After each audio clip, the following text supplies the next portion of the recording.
Awesome. Well, hello, everybody. Thank you so much for coming to our veteran mental health panel.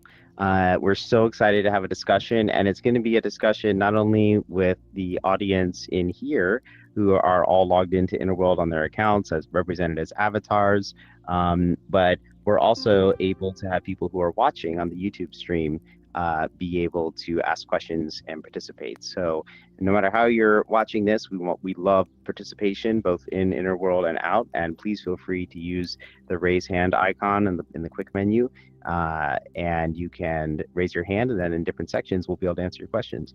I'm here with Skip Rizzo, who I'm so excited to introduce. He is a pioneer in the field of virtual reality and clinical psychology. He's been doing exposure therapy research and other types of interventions using the virtual reality headset since the 90s. And back when there was like a string holding up the headset because it was such an old prototype that, it was that heavy. And he's been doing this for decades. And I've been a fan of Skip since before I even started grad school, like 9 years ago when I found virtual reality. And you look up psychology and VR, and he's one of the first people that you're going to find. So I'm really excited to have you here. And you have so much pioneering research in many different areas, which we'll talk about. We kind of have three parts to this panel where we'll have one part about the veteran mental health crisis, a second about PTSD and virtual reality exposure therapy for veterans, and three is we'll talk about the future of veteran mental health and from everything from autonomous agents to social virtual worlds, where you see the future of veteran mental health going. And throughout these three parts, we'll be able to answer questions. This should be about 90 minutes or so. So we'll be able to answer questions both from the live stream and also from the audience, probably towards the end of each part. And we're just really excited to have this. So thank you, Skip, for coming. And we're so excited to have you here. My pleasure. Awesome. So I guess the first place that I actually want to start is the veteran mental health crisis. There are a lot of people out there who are suffering from different, struggles that they're going through, and the rate of need, and this is true actually not just for veterans, but across the country. There is a mental health crisis happening, but the rate of PTSD and other kinds of things is much higher for veterans. And so I'm going to ask you about that in a second. And I also want to make a note to the audience about a trigger warning that, during this discussion, we're probably going to talk about things like substance use and suicide and things like that. We're not going to go into detail, and we're going to ask the audience as well not to go into any graphic descriptions of detail or specifics around those kinds of things to avoid triggering others. But we are going to talk about those topics. So I just want everybody to know that. And if you're not comfortable at any time, you can always go to your offline home or disconnect and things like that. And that's completely okay. With that being said, Skip, I'm kind of curious, what are your thoughts on the current state of the veteran mental health crisis? Well, I mean, there's always been a veteran's mental health crisis. I think we're just now recognizing it. There's better surveillance, there's better visibility, communication, and so on. But, ever since there's been war, there's been, psychologically wounded veterans. And I think we're paying more attention to it now because, it's finally come back, to reality that, this is one of the things that we need to do as a society. If we're going to engage in war, we got to be able to help the folks that are involved in that to come back. And, there's a growing, I'm not sure if there's a growing mental health crisis across everybody or if it's just that we communicate more and talk about it. But certainly there's more of an awareness of the needs, whether it's veteran or civilian life. And there's becoming a lot less shame. Yeah. It's not like you have to go hide in a corner because, or not tell anybody that you're having an issue about something. It's, Yeah. it's accepted. Yeah, it's interesting that you say that. I mean, one thing that Jules says as well, one of our co-founders of Innerworld, she says that, okay, we destigmatize raising your hand to say I need help, but it's like, now what? now we have all these folks who actually are reaching out for help. So that's one interesting thing. And another interesting thing that you mentioned is the fact that a mental health crisis amongst the people who are engaged in war, not only the people who are victims of war as well, who are experiencing trauma at a, extreme level, but also the people who are in wars as well are also experiencing a lot of trauma. And so it's interesting because the first I just matched for my clinical psychology APA internship, which I'm excited about. It's my last thing to do in grad school, so very excited. Good Uh, one. I'm going to University of Illinois Chicago, so I'll be very excited to be there for a year. And the internship itself, the capstone training program for clinical psychologists that all clinical psychologists have to do to get their degrees, was started by the Department of Veteran Affairs because there was such a need of psychologists and a need to train up people and address this. So coming back to the history of what you were saying, I think it's very, very interesting. Um, and So we're seeing, true. It's yeah. funny. I brought this up in a talk last night at the Vive conference here in LA, and most people didn't know it. The VA was pivotal. There wouldn't be a field, well, there might have been a field later of clinical psychology, but that's where it got kick started. I mean, the psychiatry was being overrun, and the VA had to do something. So they took, psychologists who were traditionally assessors or scientists and set up the internship program. And, another thing most people don't know is that National Institute of Mental Health, that was formed on an executive order by Harry Truman in 1947 to deal with the overwhelming nature of combat neurosis, what they called PTSD back then. And so, we think, oh, PTSD didn't develop until Vietnam. Bullshit. The greatest generations, as they're called, suffered from this from World War II. And as I said, in every war. Yeah, that's fascinating. And I think, one thing is that PTSD, how did PTSD even come to be, and why do so many people who are in a war experience PTSD? It is also an evolutionary process. It's something that fear of stimuli that can harm us and avoiding those stimuli at any cost is something that is a survival mechanic that we have due to evolution and how we've evolved over time. And just like anxiety and depression and other things, one perspective is that all these are natural processes, that our goals were to not become someone else's lunch and to find our own lunch. So those were the two goals of our all of our ancestors. And so in today's world, and something, for example, like war and after war, especially when you do survive, the experience of the PTSD and what that does is so difficult for people. And we have a suicide crisis as well with veterans, which is, something that is so difficult because not only are veterans, serving their country and going to do something to defend their country, or, obviously there's different situations that happens, but regardless, the people who are going to, whatever country that they're in, are going out to, defend their country. After they come back, when they survive and they're trying to survive, they go through a lot of pain and difficulty. And it often takes, I'm curious if you could just touch on, what you think is that experience like, and what's leading to the high rate of veteran suicide that we see. Well, I mean, there's a lot of factors, and I'm not sure if we can really, pinpoint one. It's, the general nature of society, the contentious nature of our politics, and the social media stuff that goes on is, can be negative, although, I mean, I think it's just amplifying what has already happened in real reality. And people complain about bullying online.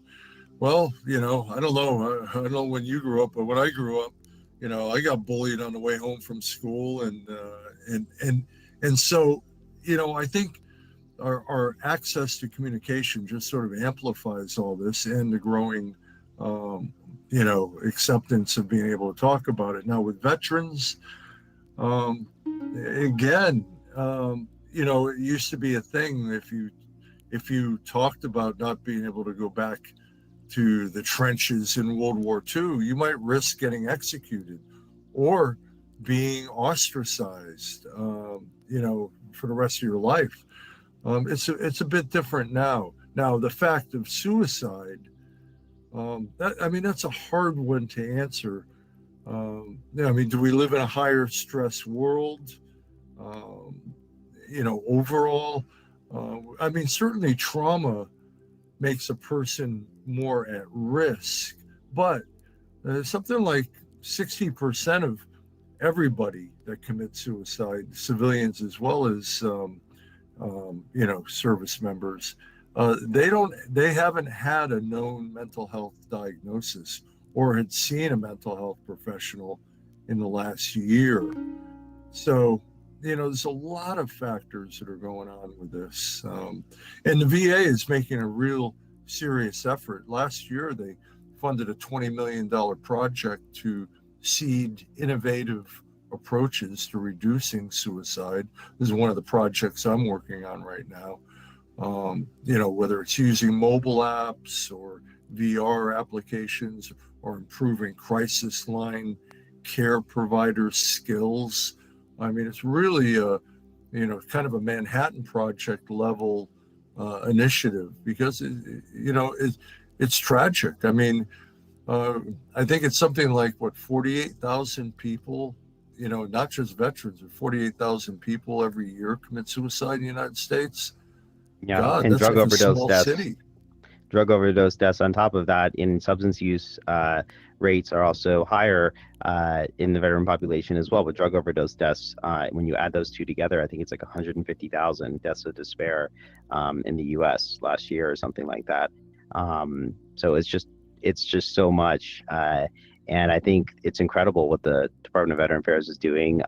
We're excited because actually we just signed a contract with the Department of Veteran Affairs to do a collaboration where we offer Innerworld to veterans using headsets. We're going to get distribute those headsets to veterans across like 8 different VA sites, and hopefully have them be able to come in and see if something like this can be helpful. Because coming back to the question of what's leading the crisis to be so high, you mentioned something. You mentioned stigma, which I think is interesting. I think there's a lot of stigma in our society still, even though people are able to raise their hand and say, I'm not okay. For example, like you mentioned in the military, if you go to a therapist, or if you're a police officer and you go to a therapist and they diagnose you with PTSD, there can be vocational implications for job related things. And so it's a really challenging place for people to be in where they're silently suffering. They're not going to a therapist or a doctor, which accounts for that high statistic I think that you mentioned in terms of people who aren't engaged in care. And then they're isolated and suffering alone. And I think the saddest thing to me about that is that the tools of evidence-based mental health intervention, like cognitive behavioral therapy and other kinds of interventions, the tools that we have in here in Innerworld, they're not rocket science. People don't need to suffer. They don't need to be alone. They can come and actually learn tools to help them in evidence-based interventions, like the ones that you've done with VR exposure therapy, which we'll also talk about in part 2. So yeah, I think it's really interesting. And I'd actually like to open it up to the audience as well right now. If anyone has any kind of questions for Skip as well, or wants to share about their own experiences, please feel free to use the raise hand function. If anyone has any questions or thoughts.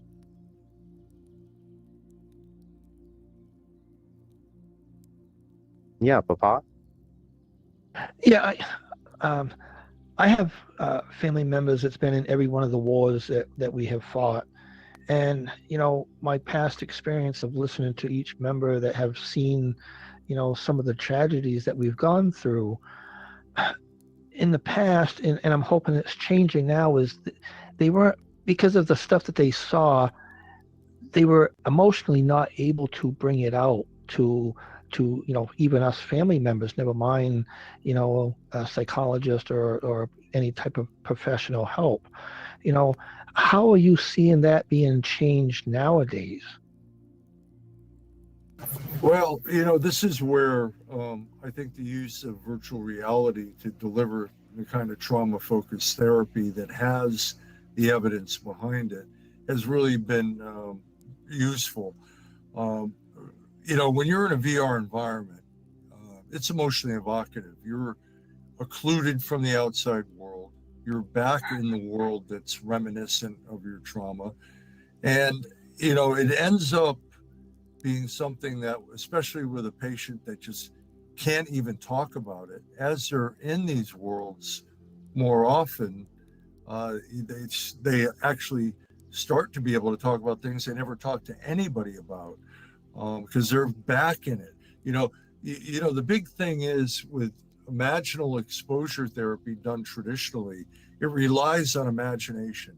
You know, therapist says, close your eyes. Now I want you to imagine you're back in that Humvee driving towards Fallujah, where you had told me you went through this very difficult thing. Can you describe it to me?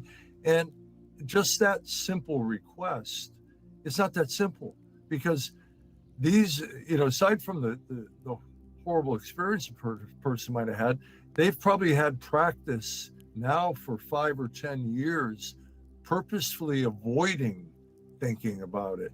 So to break that habit just to be able to think about it is a challenge. You're asking somebody to do the hardest thing. I mean, that's what the goal of therapy is to circumvent avoidance, not to avoid thinking about or going to places that remind you of the trauma, but to be able to talk about it and reprocess it, confront and reprocess.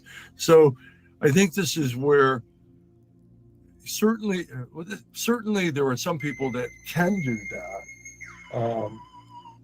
You know, that you know, they're very rational and they can talk about what they experience. But for those that can't, I think this is where these kinds of simulation technologies really come forward and make a difference and engage people. And I have a data point I can cite on this. We ran a recent randomized controlled trial between traditional imaginal exposure therapy and VR exposure. And in advance of running the study, we predicted that people that had comorbid depression along with PTSD, which is, you know, quite common, that they would get a better treatment response in VR than in the traditional method. And in fact, that's what we found. We found statistically significant and clinically meaningful differences when you use VR when people also had comorbid depression. When somebody's depressed, Christ, to get them to talk about or think about or engage in a therapeutic process is really challenging. So I think that speaks to the value of using simulations to help evoke these memories and get a person. And, you know, I'm not talking about throwing somebody in, you know, the hell of war in the first session. Sometimes all it takes is just putting somebody in a Humvee sitting by the side of a desert road and, you know, hearing the sound of the wind and, you know, spending time in that vehicle, hearing, you know, radio calls or something. And that gets them a little bit closer to being able to, you know, do the more intensive confrontation and reprocessing of the emotional experience. So I think you bring up a good point. It's hard for people to talk about these traumatic experiences. They don't want to burden their family with it, you know? Exactly. Interesting. Thank you. Yeah, and I think, Skip, what you're talking about is really interesting. You know, I think I'm just gonna pop this out real quickly. But you know, this is the Yerkes-Dodson curve, which I think a lot of people here will know is one of our tools. And you have like how important something is on the bottom, and then how well you perform, but also how arousing the thought is or whatever that you're thinking about. And I think what's interesting with exposure therapy for PTSD is like trauma and PTSD are situations in which someone is so worried about thinking about the trigger, and all they're doing is trying to avoid thinking about the trigger when they're going about their day-to-day lives, that it actually pushes you down into this red area of hyperarousal and basically having a lot of issues and not being able to get back towards kind of a lower state of arousal when you're thinking about those thoughts or in situations that are triggering and things like that. And so what you're talking about of even putting someone back into that setting and not even going all the way, and which we'll get to in a second, because I'm very curious about the VR exposure therapy and exactly how it works. You're talking about getting people up to the top of the curve, or, you know, having the arousal be less because they are exposed to it and kind of flooded with it and able to cope with that. And the flooding and exposure to the stimulus is so much more powerful when you can just put on the headset and be there instantly rather than having to go through all the steps of imaginal exposure where you're asking someone to think about these different kinds of things, and having them have to go through their own thoughts and rely on their imagery, which some people have a worse ability to imagine visual stimuli anyway. VR and simulation can be such a powerful tool there. So thank you for sharing that. I want to get to our next hand because we're still in our first section of the veteran mental health crisis, and then we're kind of transitioning already into the PTSD and VR exposure therapy for veterans, which we'll get into more detail on. So we can probably take the next four hands. We have about 10 more minutes left in this section. So we'll go all the way Donovan, JK Dog, Buzzy B, and then New South Tiger. And these are the anonymous usernames people choose in Innerworld for those who are watching on YouTube. But yeah, Donovan, do you want to go next? Thank you. I would like to ask if VR is used for them to live their traumas again. Is this the use of VR? They live their trauma again in VR, so Yeah, they that's a can. good. Yes. Yeah, maybe Skip, you could talk a little bit more about how the VR exposure therapy works. Yeah, with the Iraq and Afghanistan PTSD app, we had to create a wide, diverse collection of worlds that we could put people in. Whether it was a forward operating base in the mountains, or a marketplace in Iraq, or a marketplace in Afghanistan, not the same, or a rural village, or an industrial area, on and on and on. Because when we first started, we only had four worlds and they weren't that diverse. We had a lot of patients come in the door that, well, none of this is like anything I saw. Um, so we had to build that out. And it took a while.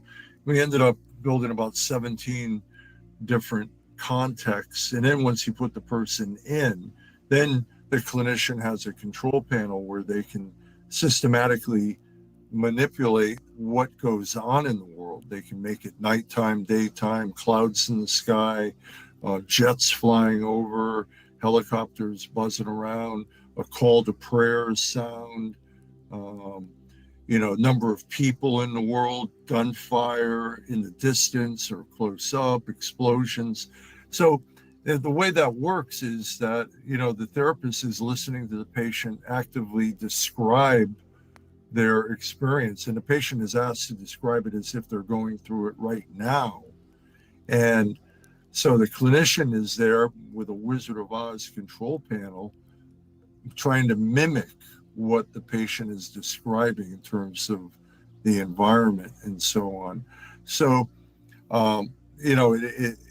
you need a lot of different contexts as well as a lot of different features. And you evolve that over time as you work with more patients that have had trauma, and you hear their stories and you hear the unique things. Sometimes it's very simple. Hearing a baby crying is enough to evoke a reaction, as opposed to a bomb going off. So there's a lot of things like that, and now we're moving this work towards helping people in Ukraine, and that requires a development team in Ukraine to start building out these worlds and the unique stimuli that they've experienced in those worlds. So being in a high-rise building while cruise missiles are flying in and blowing up the building across the street from you, or being in a rural village and tanks are coming in, or soldiers are going house to house, these kinds of things. So it's always a unique experience because every patient's experience is different. And even though you'll never get it to be an exact replica of what they went through, you can get it enough to activate the emotions and engage the person so that they kind of fill in the gaps in their own mind, their own imagination. And sometimes it's not so much the visuals, sometimes it's the sound effects. You know, like I said, the thing that caught me by surprise, we had a clip that somebody put in that was the sound of a baby crying, and that universally had an activating effect, Mm, no matter what environment the person was in. It brought back a lot of memories because a lot of the things is not so much the trauma that you've experienced directly, but the trauma you've witnessed and seeing kids that are blown up or babies that are severely injured. You know, that's the hell of war. I mean, we can't even begin to imagine the kinds of things that people see. And now we've got the same thing going on in Gaza, and there's interest there now on what are we going to do with all these folks that have had trauma on both sides, you know, that are going to yeah. need help, you know, after the last shot is fired. So I hope I'm not rambling too much, but I'm going No, to I try think to give that's you no, I mean, comprehensive. I appreciate your perspective, Skip, and I think that what you're talking about, is an incredible resource, I think, for people, and it's something that we're interested in Innerworld as well, of having support systems for people, and I think that obviously, we don't talk about politics in Innerworld. That's one of our community guidelines as well, and at the same time, we can identify that there's a critical mental health need on both sides of what's happening right now. And, it's something that we really need to pay attention to. And, it's true for the 3,000 people or so, from Israel who were killed. And it's also true for, I think, the 30,000 people and their family members and things Absolutely, like that in Gaza. absolutely. We got to be So, apolitical about this whole thing. You know, yeah, you can't let politics interfere with your human compassion and and mental for health intervention. looking out for Yeah. people.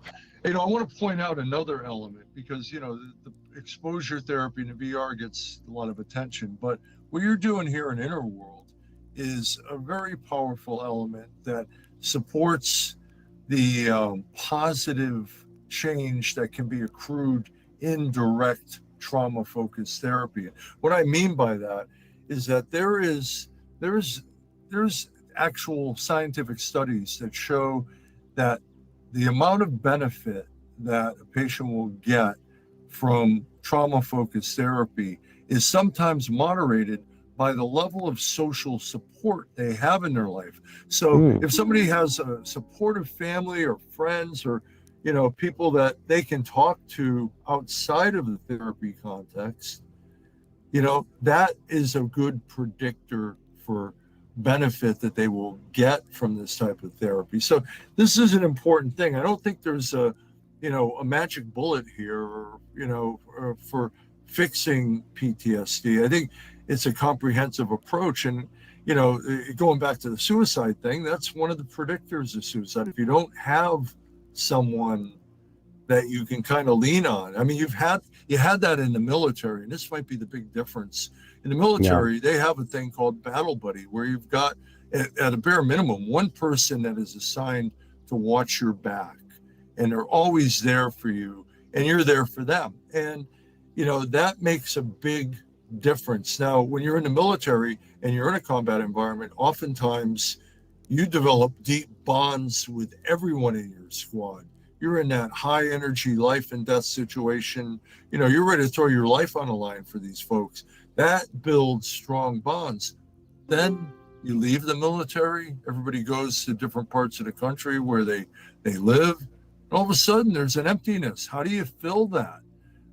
And if you have PTSD on top of that, then you're not so good at making new friends, or you're not so interested in developing emotional Yeah, relationships. it's a self-fulfilling prophecy. That there's a theme. Self-fulfilling prophecies are a theme across a lot of different types of mental health issues that people have of phobias, anxiety, things like that, avoiding a stimulus and then it makes it worse.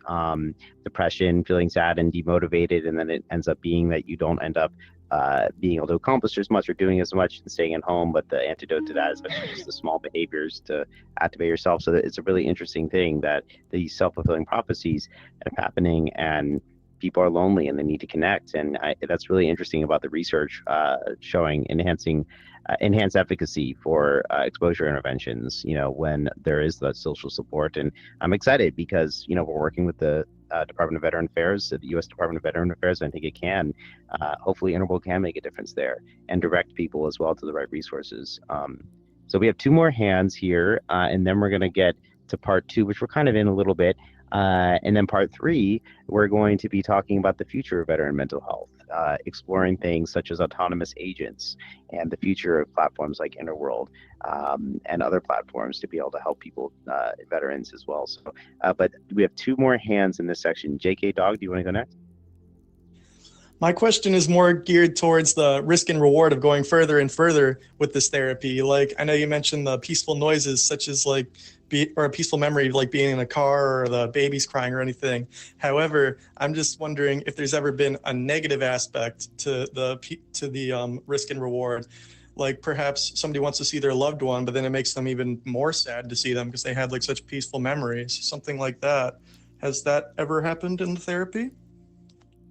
I'm not sure. Let me see if I know what you're getting at here. Is it the idea that, like, and I've heard this from veterans, that when they come home and they see their kids, sometimes just seeing their kids triggers a memory or an experience they had seeing Afghan kids that were totally impoverished. Like a kid grabs a hot dog at a family picnic, and then like the person that looks at it like a dude holding a grenade or something, just like some memory like that. Exactly what I'm getting at. Yes. Yeah. And again, as I said, these experiences are they're not. I mean, there are certain universals. Fireworks going off. That's a no-brainer. I mean, that's a difficult time for veterans with PTS. But a lot of these triggers are unique, and it's hard to say. So going too far, I think this speaks to the issue about this isn't self-help. I mean, there's elements that veterans can get self-help that will help them in other areas. But when it comes to really doing the hardcore work with PTSD, I think you need a clinician in the loop that's going to know when to push you and when to back off, when to say, hey, you know what, this is getting a little heated. Let's do our deep breathing exercise. I'll do it with you. I need to relax too, a well-trained clinician working with trauma, after a while, maybe not so good in the first patient they see, but after they've been working with a trauma population, they start to see the cues. They start to see the things that might indicate that, all right, maybe this is enough for now. Let's talk about some other things. You don't want to support avoidance, but at the same time, you have to be a compassionate, empathetic person at the same time. Interesting. I think that's a really good point. Yes, thank you for your question, JK Dog. New South Tiger. Yeah. Hey, I was just thinking about when we were talking about reprocessing traumatic memories and exposure therapy, and there's a lot of benefits of VR to that type of reprocessing. But there's other types, and I just wonder if you all have thought about either of you guys have thought about like bilateral stimulation and how that would incorporate into VR. Like I'm talking about EMDR kind of stuff, but not necessarily EMDR, like tactile stimulation and audio stimulation. That kind of bilateral stimulation can really help in the reprocessing of traumatic memories. Yeah, I mean, can I make a comment, I guess, first on EMDR, and then Skip, I can turn it over to you? Sure. Yeah, so the interesting thing about EMDR is that there are exposure studies that show that, or randomized control trials comparing it to placebo that show that EMDR, it's not necessarily about the light and the movement of the eyes as much as it is about giving someone something that they're doing that makes them comfortable to go through the exposure process. And so I think that's really interesting. There are things like transcranial magnetic stimulation that I don't know as much about the research on. I'm curious, Skip, as well, on your thoughts on TMS or other kinds of interventions, or what your thoughts are on EMDR as well. Yeah. I think I'm pretty concordant with you on the EMDR thing, that I think exposure carries a lot of weight, but giving somebody something to do while they're doing the exposure. And I think that's what EMDR, I mean, look at EMDR for some patients works like a charm. And, the days of saying there's only one thing that's going to work versus, incorporating a Yeah. patient If it in works, the it works. decision making. Yeah. Yeah. And so, who cares? I mean, look, at scientists can have battles at conferences about, is it just exposure? Is it the bilateral stimulation? All right, fine, fair enough. But the reality is, maybe it's the persuasive nature of that. Maybe it's part of a placebo effect, or maybe there's a neurological process with some people where that bilateral stimulation opens up a pathway into their brain that makes a difference. But as long as you're getting overall clinical outcomes, I'm a fan of any of this stuff, as long as I think where I draw the line is, you can prepare someone for exposure. You can provide supportive counseling. You can do dog therapy, but that, if somebody has frank PTSD, that should be looked at as sort of preparation to get them towards a state where they do some type of trauma-focused therapy. The research pretty much shows that if you don't address the trauma, I'm a big fan of smoking marijuana, but, smoking marijuana is not going to fix your PTSD. It might calm you in situations where you're stressed out, but, it takes you away from this necessary hard medicine for a hard problem process. Yeah. And that's the sad reality. And the other thing is, a lot of people get exposed to trauma and don't develop PTSD. And this is an important research question to understand. There's no shame that, somebody develops PTSD. Oh, you have a weak nervous system. Bullshit. The thing might be related to childhood trauma and adverse childhood experiences, directly related to mental health conditions later on. And the sooner we recognize that, and everybody needs to have access to a type of therapy that they believe in and they're going to invest in it, and they're going to do the hard work, then that's when I think we're going to see better outcomes across the whole spectrum of the population. Yeah, I think that's a great point. And, it's hard because right now the Department of Veteran Affairs, and in general for the mental health crisis, how many therapists do you get to try? If it's not the right therapist for you, or things like that. And so I think interventions that give you a wide diversity of exposure to different things that can support you, whether it's social support or psychoeducation or exposure with a therapist, those kinds of things are really powerful. And what you were just talking about, I think, before we get to part two, and we're kind of getting into that now with the PTSD and VR exposure therapy, although I want to understand how you actually came to be focused on that for veterans, and to go back in that moment and like where you had the insight that was going to be a powerful thing. But I want to mention there's this thing in psychology called the orchid and the dandelion hypothesis. That's basically, an orchid is a beautiful flower, but I don't know if anyone else, I actually have one that's dying on my sink right now that my husband got. That's we're trying to take care of it, but it's very difficult to take care of an orchid because it needs the right conditions to bloom. You have to give it the exact right conditions.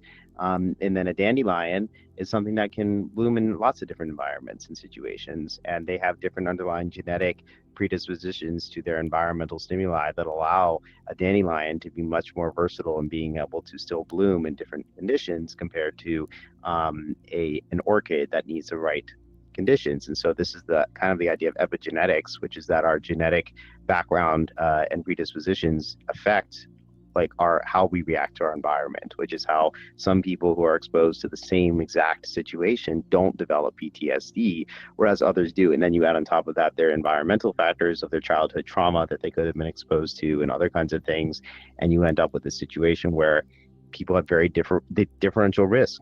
And I know that you've actually done work to try to predict um, uh, whether someone will develop PTSD to try to help with prevention. So maybe you could touch on that, and then we will answer Genki XR's question, and then kind of we're already in this part two, and then the last part we'll talk about the future of veteran mental health as well. But yeah, if you could just talk about that.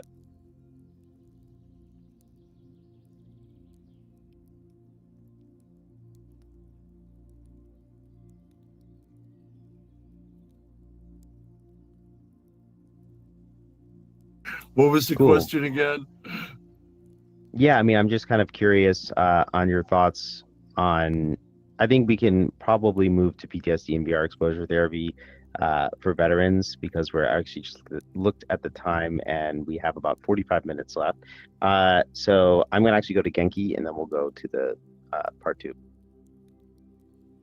Hi, thanks. I know with therapies like EMDR, especially when you're tapping into really deep traumas, that sessions can go very long because it's important to make sure that you leave the client at the end of the session in a good place. So what are some of the things that you do to make sure that people leave a session in a good mental place? Well, that's really a challenge in some circumstances. Oh, hold on. We have a visitor here who has their getting mic feedback. on. Yep. Hold on one sec. Okay. All right. That's good. One of the core principles with trauma-focused therapy is that you have getting an echo again. I'm hearing myself a second after I say it. Okay. I've muted that user. All right, go ahead. Okay. All right. One of the core things that we do with exposure therapy, before you even dig into the exposure, you teach emotional regulation skills like deep breathing, tactical breathing activities, and thought stopping, and a whole variety of sorts of cognitive behavioral skills. A lot of things that you probably cover in Innerworld at different points. And if somebody's having a difficult time, you definitely go into the tactical breathing because that has a pretty reliable effect on calming. Now, if somebody is truly distraught, then that is, that's a more serious issue. Usually these sessions go where you do the exposure proper after about, maybe 5-10 minutes of catching up with the patient or the client beforehand, about, how did the week go? And then you go into the exposure, leaving enough time at the end, usually a 90-minute session, for natural calming to occur. But I mean, as with any therapy, you do want to have the patient leave with a set of objectives, even if they're distressed. I mean, good therapy is distressing at times, but a way to manage their distress so that they don't, walk out and they ruminate until they see you the next week. Yeah. Or and this is where the social support comes in. You leverage that social support whereby, okay, maybe you have the patient leave with a list of objectives for what they're going to talk about with their wife. You try to direct it towards action, or their parents or their kids. You try to give them some kind of a direction, but it varies depending on what the issue is and the level of distress. But that is part of why you got to, you want to have a well-trained therapist that recognizes it and can help to mitigate that. Yeah, I think it's super interesting. I think that question also of where is the line between what exposure can happen and when a therapist is needed is very interesting. I think you were talking about some of these coping skills, which are important.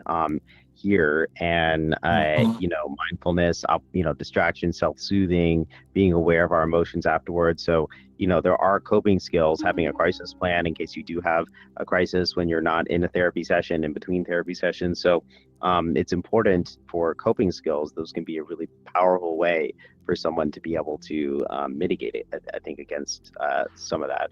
And I want to kind of shift towards the VR exposure therapy for veterans, and a specific question about how you got into that. Like, what made you think that it would be a powerful thing? And at what point did you kind of start your research? Because you're someone who's been doing this. I mean, all of us probably have, I'm assuming most of us have heard about VR and got excited about it in the past 5 years or so, or maybe 8 years. But, the Oculus dev kits came out, but you were doing research. Maybe you could just describe some of your original research and how far things have really come today. Okay, well, what got me into using VR was my previous work in brain injury rehab. I was a clinician for almost 10 years, working with people in cognitive rehabilitation after traumatic brain injury or a stroke or neurological condition. And I got so frustrated with limitations of the tools that we had. This was, late 80s, early 90s, and computers were starting to come on board, but we didn't really have sophisticated stuff, and it was so frustrating.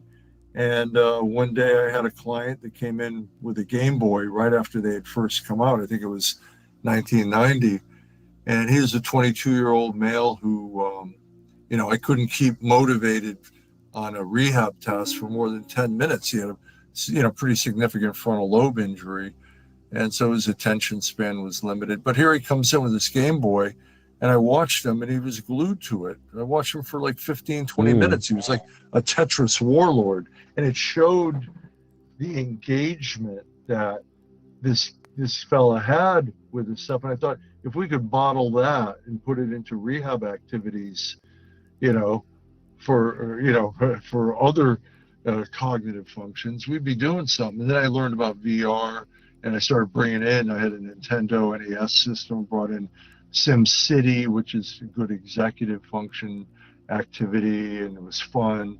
And, and so I really got into VR from my interest in neuropsychology. Once I got into VR, and it certainly, exposure therapy was a slam dunk for VR.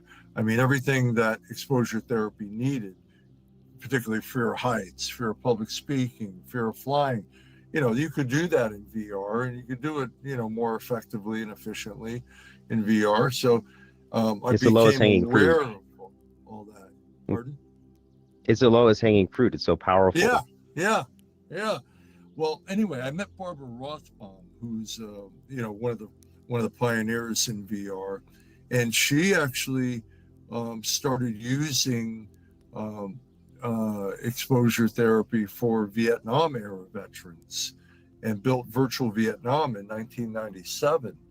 And I was a little skeptical at first, but then I started seeing that, she had some good clinical outcomes, that veterans that had gone through that treatment spoke highly of it. They spoke about it, though, saying that, I want more, though, because they didn't have a lot of content.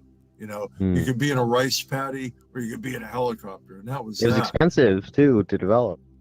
Yeah. Well, this is back in the Stone Age, VR.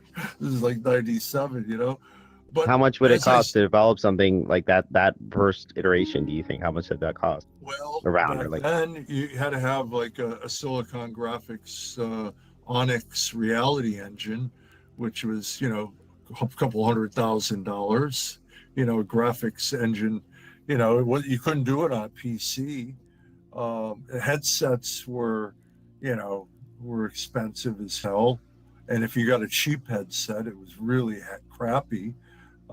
So, you had those things working against you. And that's probably why, even though Virtual Vietnam showed some positive clinical efficacy, it never got traction.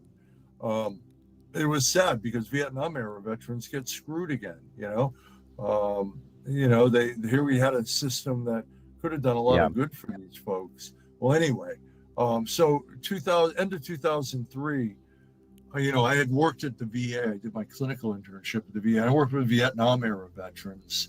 And, I started seeing what was going on in Iraq and Afghanistan. It was like, shit, you know, we're going to be facing another Vietnam if we don't get our shit together and be, proactive. We're screwed. And it was the funny thing about it was, we built a prototype, and actually the guy that programmed Virtual Vietnam for Barbara was at USC. He was working at ICE, at the center I work at, and he said, "Sure, I'll work on this. Let's go." And we took a game, Full Spectrum Warrior, and modified a little bit of it and made it into a demonstration of how it would work. And you know what? We applied for money from NIH in early 2004, and one of the reviewers had the balls to say, "Oh, I don't think we're going to be facing the same problems like we did with the Vietnam era." And it was like, are you kidding me? I mean, is it even your place to judge? You're a reviewer for NIH. So we didn't get funding.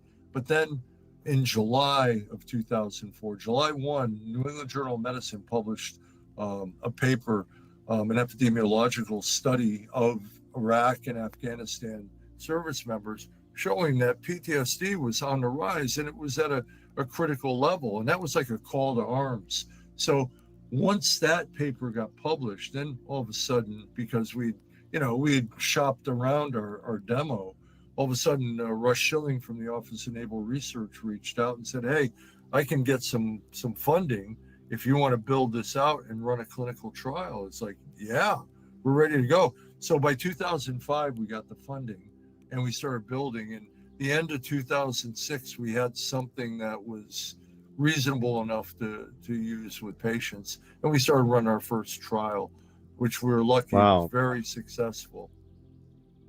Yeah, that's incredible. It's so interesting. I mean, I think it's so crazy because when you think about how much funding it took and what you were doing and convincing people and being doubted and, I mean, compared to today, when I got to grad school and was trying to do this kind of stuff to build Innerworld, it was a lot easier to convince people that VR was a thing. I mean, the MetaQuest headset, now the Apple headset has come out.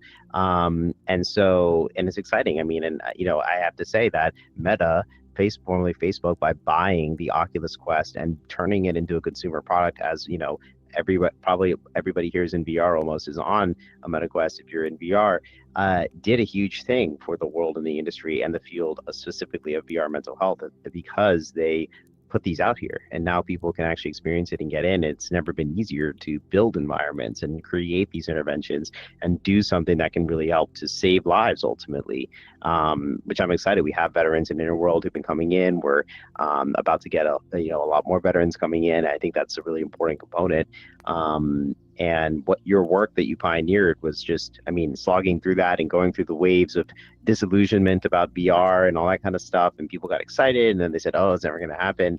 And convincing funders to do that is really huge. And I want to say NIMH, specifically the National Institute of Mental Health, they have funded Innerworld. They're actually the largest funder of Innerworld is the NIMH, which I'm really proud Good of. for them. They came to their senses. Yeah, and it's exciting that they are funding more innovation now, but the fact that you made it happen and have this incredible history of successful publications showing and proving that this technology can change lives has created the foundation for Innerworld, for example, to get these grants. I mean, I cite your papers. I cited your papers in the grant, so in the grant application. So it's really exciting. And I want to get to Fresh Wizard, and I saw as well there was someone here who also had their hand raised, but I don't see them. So yeah, Fresh Wizard, I'm gonna unmute you, and you have to hold on the space bar to talk. So hold on 1 second. I'm gonna first turn on your push to talk. Then okay, if you hold on the space bar, you should be able to talk, I think.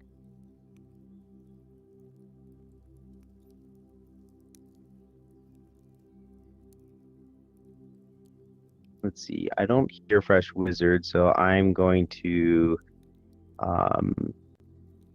lower their hand. Papa. Yeah, I just got done doing a 3-month VR exposure therapy through the VA through a I won't put out the company that was doing it, and they base their programming on retraining your mind by going from like using meditation or relaxing meditation or relaxing exercises or fun games to take your mind off the issue that you're suffering or the struggles that you're having, and slowly bring in the tools of to help change your mindset of what's going on. And they were saying that it works for PTSD, sleeping issues, anxiety, depression, and all this. And when I started the program, my score was like 22 out of 100. And in 3 months, when I finished the course, I was at 60 out of 100. So it really changed my whole outlook of, what VR therapy can do. And because of that, my daughter bought me the VR headset, and I found Innerworld, and it's been mind blowing on how it has worked so good for me. And I commend you for the efforts that you're doing to continue this, because I know there's so many other veterans out there that need this, and I thank you for it. Oh, Hey, thanks for sharing that. A lot of times you hear from people that might not have gotten good therapy, or and they're bitter and everything. So it's good to hear when somebody lays it out, and good luck with your journey. And I'm glad you found Innerworld, because I believe in Innerworld myself.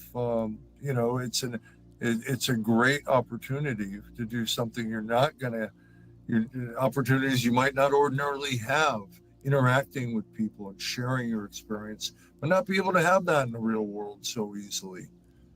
So I'm glad you're here. yeah. Thanks for Thank you. sharing. Thank you. Thanks for You're sharing, welcome. Papa. And yeah, I'm really excited you're here. And we're going to hopefully have a lot more veterans coming in as well over time. And our veteran community is going to grow. And we're just really excited that you're here. And also, what's exciting about Innerworld is that not only does it give veterans an opportunity to get help, but it also allows you to help others and actually continue that sense of brotherhood or sisterhood, and connecting to other folks and being able to have a community that you can continue to belong to. And I think what's interesting is that one of the highest risk periods of suicide in veterans is in that immediate transition period, 1 or 2 years after they come back, which I think is really interesting. There's a lot of young people as well out there, and there's people who are all different ages who can share their wisdom and experiences with one another.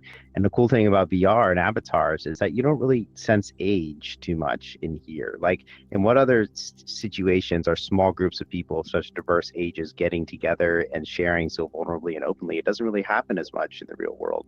And I think that's a really powerful thing, because people have wisdom to share. They have expertise and experiences, and people are less ashamed and they open up more. And so there's all these effects that can have on folks that are really exciting to see. So I want to get into our last section, the third part of this panel. And thank you again, Skip, and everybody for being here. I want to ask about the future of veteran mental health. I think the first place I want to start is that obviously AI is a huge thing. Everybody is aware of, I think, the impact that AI is having on the world. Innerworld is excited about AI. There's lots of uses for it. There's uses in terms of promoting safety and making sure that things are safe. And then there's also things like autonomous agents, an agent being an AI embodied in an avatar that is interacting with someone. And you've done some really interesting work in this area in terms of helping veterans. And I'm kind of curious if you could talk about it a little bit. Oh boy, there's too much to talk about, because there's so much good going on. certainly technology, which is enabling us right now to bring people together in ways we couldn't have even conceived of in the past. Um, it's an equalizer, right? I remember Jaron Lanier speaking one time. This is one of the godfathers of virtual reality, saying that the information age is going to help cure the ills of the industrial age. And this, he Hmm. said this in 1992, and then he ended up writing a book about the dangers of information technology, because of the privacy issues and your data and all that. But the point is, technology is a great equalizer, and it's providing opportunities that we never had before. And if used thoughtfully, it's going to make a big difference. And the VA is recognizing this. I can't tell you the transformation in the VA that's gone on in the last couple of years. I'm actually going out to dinner later tonight with Walter Greenleaf and Ann Bailey from the VA. Oh, They're in town amazing. Oh for, my God. yeah, yeah, they're I in know. I town for almost came the, to this conference. yeah, I yeah, didn't know you guys were all going to be there. It's so funny. yeah, yeah. And I did a talk yesterday at the Vibe conference on preventing veteran suicide with a mobile app that's enabled by an AI virtual human called Battle Buddy, that is like a character that you can talk to on a daily basis, that provides you with tips and tactics, monitors your sleep or your activity level from your Fitbit, and can weigh in and give you pointers and all kinds of cool stuff. I present on that. But let me get back to the VA, because I want to do a call out to them.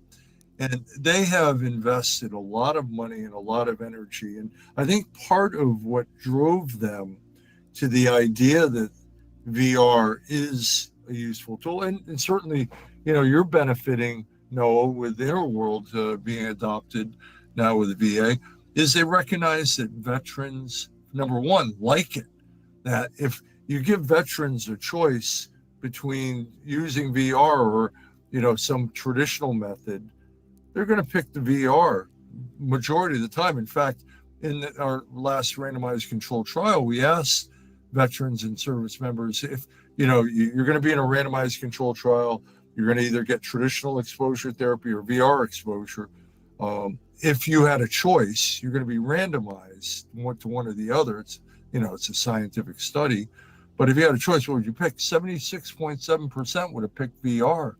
And so veterans like it, and the VI wants to be responsive to veteran interest in caring, and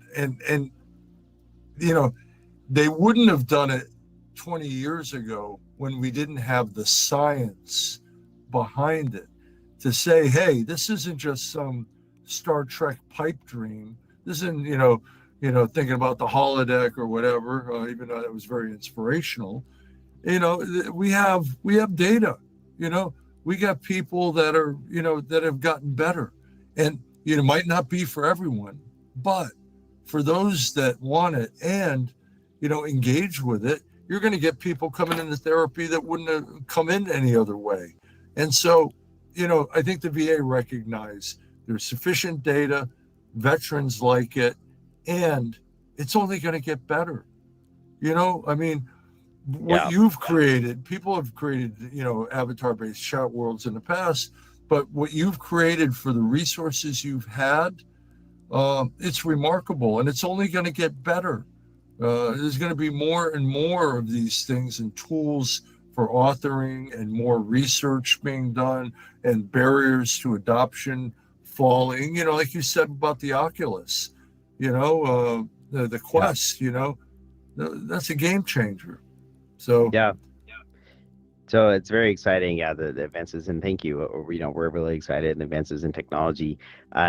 I'm curious, thinking about this technology. I know you've done research, which I think suggests for the future some potential. Looking at veterans and how comfortable they are in front of agents, these automated AI-driven or pre-recorded, an uh-huh. avatar, pre-recorded things. I'm kind of curious if you could just touch on that as well. Sure thing. We've done a number of studies where we've used virtual humans as, well, initially as virtual patients for clinical training to train novice clinicians with a virtual patient so they could, maybe they could screw up a bunch with the virtual patients before they got their hands on a live one. But that got us in the game of understanding how to create virtual humans. And then we moved on to healthcare support agents, and we built a project in 2010 called SimCoach, which was a virtual human online that veterans and service members and their family members could go online and interact with a virtual character and ask questions they were afraid to ask anywhere else. And, and that character would ask them questions that were screening questionnaires on PTSD and depression and so on.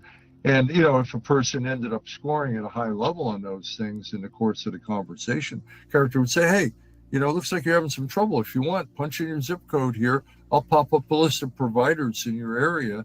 And, if you want to pursue getting help with a real person, I can answer questions about what to expect and what are the challenges and what are the benefits. And you can ask me about it. And so it was a way to let a veteran put a toe in the water in a safe place.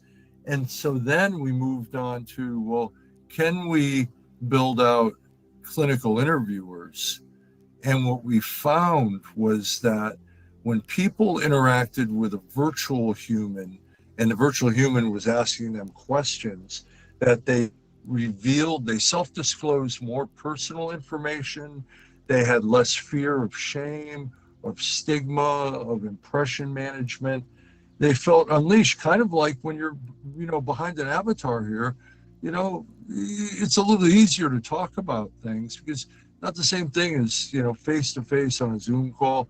Eventually as you hang out in this environment, maybe it's a little easier on a Zoom call, but in the end, what we found was with veterans and with civilian populations, that there was more of a propensity to self-disclose psychological symptoms and to speak more freely about the challenges that you were facing with a virtual human as compared to even a virtual human that was an avatar that we told the person, well, it's actually being run by a person off in the back room.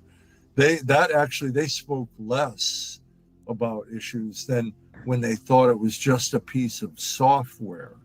So, and certainly more so than what they would ever say to a live clinician. Maybe if they went to therapy and they developed an empathetic bond or therapeutic alliance with a therapist, then maybe that stuff would come out in a few sessions or whatever. It takes some time. But until you have that, grand opportunity here. And can you hear me okay? I can hear you. Oh, okay. I have to reconnect because I have a kitten that jumped on my charger and disconnected it, and now my headset won't charge. But I'm gonna reconnect, and so while I do that and come back to this area, I'm just gonna ask you I'm curious, like, what was the pushback? How did you get the funding, and what was the pushback? Were people very skeptical of that kind of work? And then I'll be right back. Well, a lot of times people that are big names in an established medical or psychological area, they're the least open to new ideas. I found that with the PTSD work and I'll call her out, Edna Foa. I don't know if you ever heard of her, but she's the godmother of exposure therapy. And she was belligerently against VR. She was coming up with these things, you're going to re-traumatize the person. It's unnecessary. It has to be coming from the person's brain, and all these things were disproven later on. And maybe it's like, well, they feel threatened because, there's somebody coming up with an idea, even though it would have glorified her, her 30 years of research developing the concept of trauma-focused therapy, and she could have partnered with us and it would have been even better. But, you get stuff like that with, we're seeing the same thing we saw it with virtual humans. People immediately started talking about the uncanny valley, that people will never relate to a virtual human, because as you get closer to it looking like a human, it becomes creepy.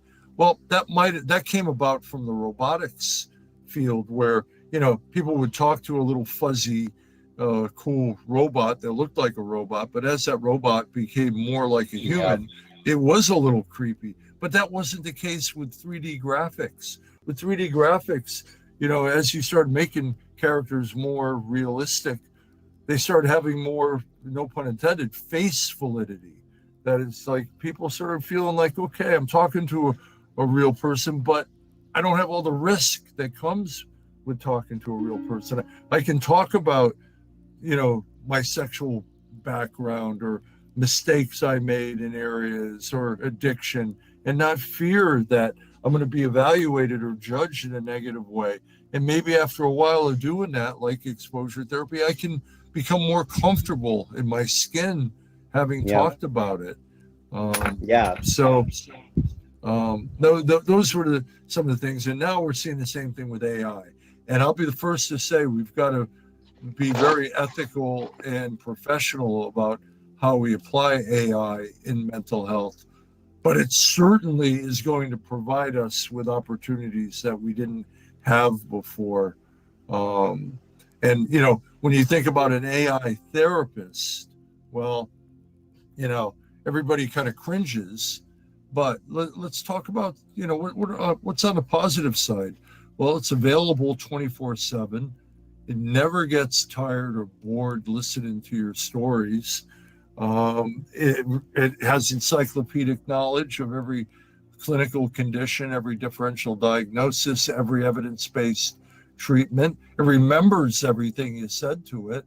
It can connect to your Fitbit or your Apple Watch or any sensor you're wearing, or track your facial expression or your vocal prosody, and maybe make positive inferences from that can feed into its clinical logic model. And so those are powerful things. The thing it does lack, though, is a propensity for empathy, or although it's getting better at that, I have to say, but it also, there's something about a human to human interaction. Yeah. And even when it's avatar to avatar, there's a human in the loop, and you bond with those people, and there's something about sharing your emotional experiences with another human, building a therapeutic alliance, getting empathy, and knowing that that person may have gone through the same shit you went through and can feed back at you, in a way that's useful. So, look, let's not throw out the baby with the bathwater here. Yeah. There's, like I think I mentioned earlier, I don't know if it was in this talk or I did another talk earlier today. It's why my voice is raw, but the World Health Organization says there's a billion people on the planet right now with a mental health condition, of which fully 2/3 will never see the inside of a therapy office. Well, maybe we develop ways to make getting therapy a little bit easier. Yep. And Yep. Innerworld is one of them, as well as maybe some AI toe in the water type environments to get Yep. somebody inured to the therapeutic process. Yeah, I totally agree. And, I think that I'm really excited about the combination, because if you think about it, again, I know I mentioned this in other times, that the thing that accounts for the majority of what works in therapy, the outcomes, are non-specific effects, which describes the relationship that a person builds with their therapist. So when you do research to see like what works about therapy, Absolutely. is it the type of therapy? Is it is it the specific therapist? Is it specific patient characteristics? The number one predictor that accounts for over half of outcomes in therapy is the relationship, the non-specific effects, the fact that you have another human there who's asking non-judgmental questions, opening up, reflecting back to you, and there's another human there listening with compassion. Because oftentimes mental health issues result in things in relation to other people, almost all mental health issues. And so having another human there who you can connect with is really powerful. And so I think with AI, what I'm excited about is the combination. And that's something that I think Innerworld is uniquely positioned to be able to do for veterans and other people, is to combine the power of non-specific effects and social support and community with also evidence-based mental health intervention and AI as well. And so we're really excited about exploring that too.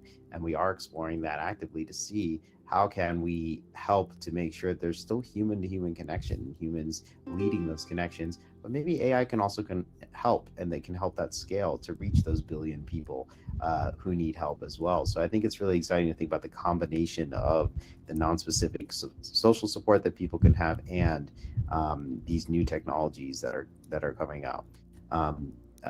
Yeah, Donovan, I saw your hand up. You can. Do you have a question Oh, or thought or comment? yes. We have about 10 minutes left. Everyone, so thank you for being here as well. Uh, Skip. I believe those persons that say VR can retraumatize persons. Maybe they never used a VR headset because just in my first experience in VR, I saw a dinosaur in trying to eat me. I just screamed and I was about to try to run away, and I think to myself, I just need to remove the red set. So we remove the red sets, and all is okay again. All is okay. VR can be traumatized for us normal users too. When I see a zombie and in a 2D game, it's easy. But if I see a zombie in VR, I feel real fear. So it's but I remove the VR Gracie, from my head and I'm okay. come here, So baby. Oh, maybe Leslie, you they are. never use that. But I'm just going to. Donovan, I think you have a good point here. And I certainly didn't want to get across the impression that VR is for everyone. And again, it's that it's a magic bullet. The point about re traumatizing folks is that if you have a good clinician that knows how to ease someone into a virtual world, that may be mitigated, or you may find that someone's going to have a negative experience in VR. And as you see that develop, you pull the person out.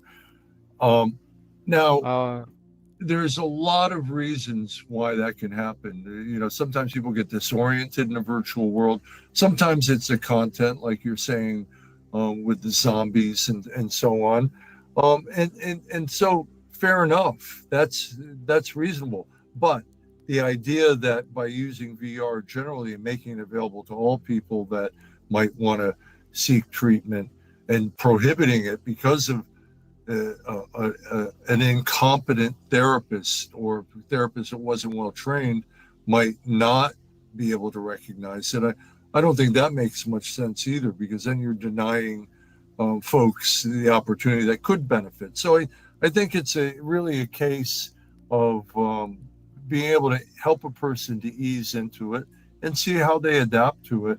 And if it's good for them, then fair enough. If not, let's try something else.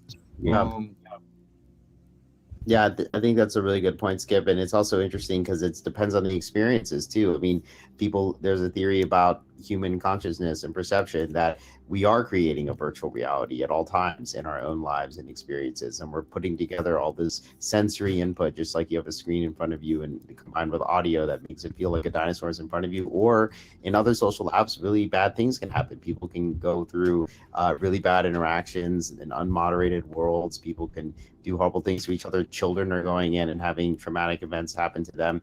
And I think it is possible, again, to get PTSD from those kinds of events, because if you think about it, it's what is PTSD? It's being able to re-experience that harm, be scared, feel like you're in danger.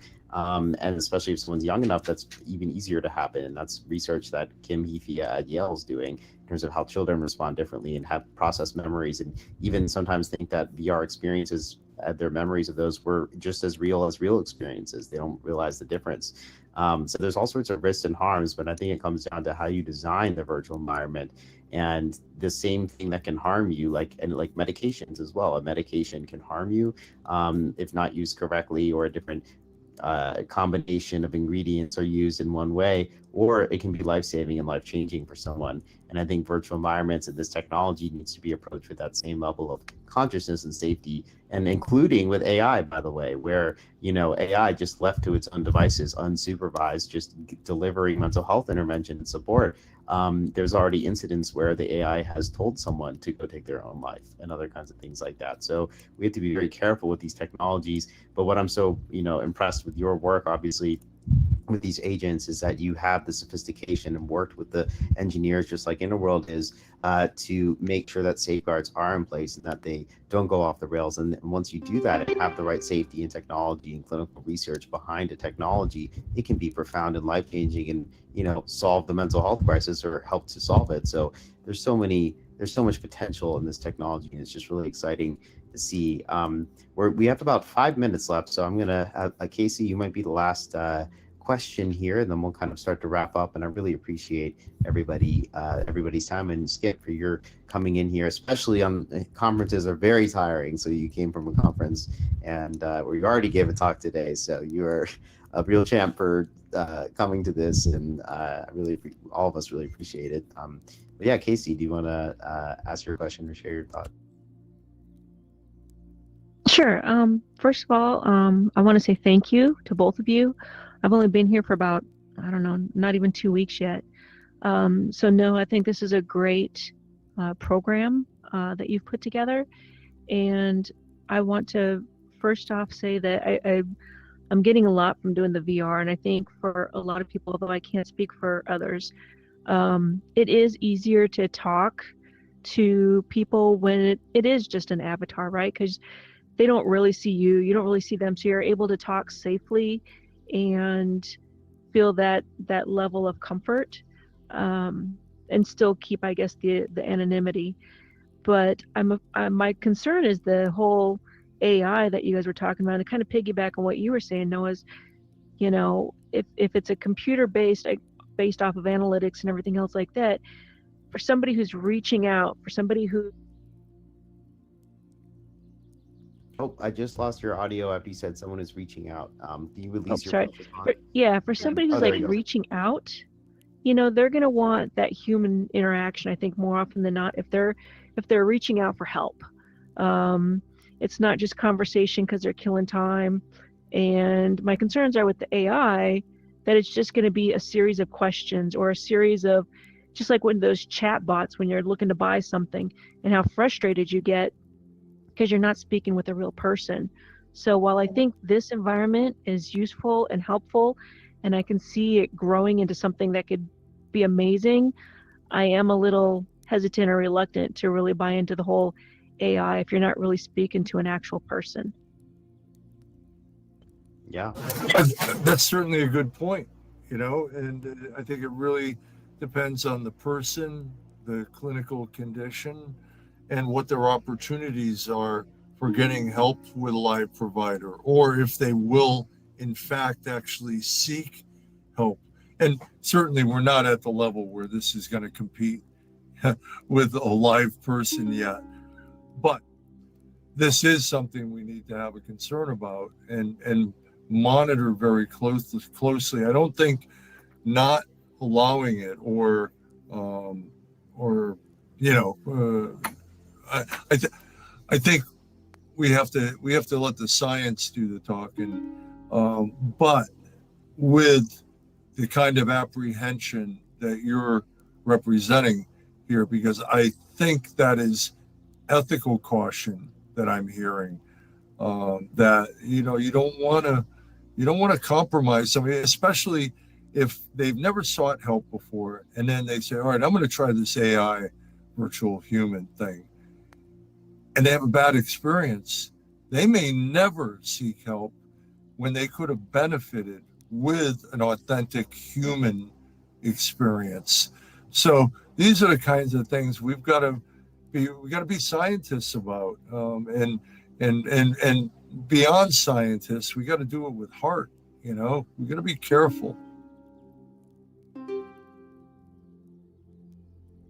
Yeah, I completely agree, Skip, and I think it's a really great point, Casey. I think that the human connection is the thing that we know works the best, and I think that AI can be really helpful. And look, I mean, there's also like we already have a penguin in here, over near the snow. People come up and talk to it and stuff. So it's like starting small and starting with different kinds of interactions and things like that could be really good. But, ultimately, it's not going to replace this human interaction and support. And at the same time, someone, for example, with severe social anxiety who is really not comfortable talking in front of any other person, it could be a great starting point. So individual differences, not everything's going to work for everybody. That's why we need a diversity of solutions and tools out there. And I think that the whole idea of virtual environments and avatars, social connection, and exposure therapy and virtual reality, all of these different types of things, AI, are all tools that we have in our toolkit. And in the field of clinical psychology to be able to develop interventions and try to help people, overcome their, whether it's PTSD, substance use, depression, anxiety, all sorts of different mental health struggles that people have. I think that we can help them and we can help veterans. And you have helped veterans already by the thousands through your research, Skip. And it's so exciting to have you here, have you participating. Skip's also helping with our grant as well, which is really exciting. And, we get to talk more about that, Skip, as well, because there's a lot to update you on as well. Right. But yeah, I really appreciate your coming out tonight. And are there any kind of final thoughts or words that you want to share before we wrap up? Sure. It'll be quick. Basically, you probably read one of my bios where it always ends up with the last line being Skip's mission is to drag psychology kicking and screaming into the 21st century. And I have to say, what you've done with Innerworld is a prime example of it. So I'm so proud of what you've developed. Every time I come back into this place, I see a new feature and I see an engaged group of people that are involved in it. And I recommend it. And I didn't have anything to do with you getting the VA funding, but I certainly talked it up anytime I was speaking in front of the VA at some of the different events. It was always included in my talks. I always had a slide that would pop it up. And I think it's groundbreaking work that you're doing here. And you are, in fact, dragging psychology kicking and screaming into the 21st century. So I'm honored that you invited me to speak here today and look forward to seeing you in person again soon. Thanks, Skip. Well, I really appreciate that. And, I can't imagine, it means a lot to me because I've looked up to you for a long time. And I'm just grateful because the last thing I have to do for my PhD is the clinical internship. And I talked to you about whether I was like, would anyone accept me? Because what I'm doing with Innerworld is so crazy and so different. And it's not what a traditional student is doing. And University of Illinois, Chicago, they did accept me. And I'm so grateful because, it was. I'm happy to hear it because at one point when you were saying, I don't know if I really need to do it. It was like, no, get the goddamn PhD, get that thing done. Yes, yes. So I'm very happy to hear you're well on your way there. And you've done so much, even without the PhD. I mean, I can't even imagine what your contribution is going to be moving forward beyond this point. So good for you. Thanks. Well, thanks a lot, Skip. And thank you, everybody, for coming to this panel. And thank you, Liron, for filming it and streaming it on YouTube. And thank you to all of our folks on YouTube who took the time to watch this live, or if you're watching it later, thank you so much. And hope to have you again, Skip. So thank you so much. And Liron, you can wrap up the live and let us know when we're wraps.